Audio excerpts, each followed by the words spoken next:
To make sure you get the best experience and the noise canceling out of our WF-1000X Mark Vs, there are a few things that you might want to do.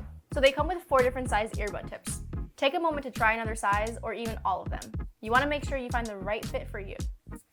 Now remember that when you put them inside your ear, you want to make sure that you kind of give it a bit of a twist, so that way you can make sure they're snug and they fit correctly. You can even shake your head a little bit. Make sure they're not going to fall out. In some cases, you might find that your left ear may be a different size than your right ear. Now, that's completely fine. Just make sure you're finding the right size for you. I want to make sure you're having the best possible experience with the WF-1000X Mark Vs.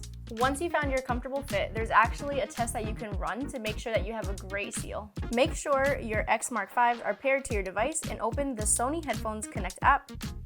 Navigate to System. Then scroll down to determine optimal earbud tips. Here we'll explain the test, but when you're ready, tap Test the Wearing Condition, then Start. When you select this, you'll hear a short bit of, I guess you can say, music. When it's done, it will tell you if your seal is airtight or not. If not, try to fit them in again and try another size ear tip. Once it says they are both airtight and they are comfortable, you're good to go. That's how you fit the WF-1000X Mark Vs, and I hope you love them as much as I do.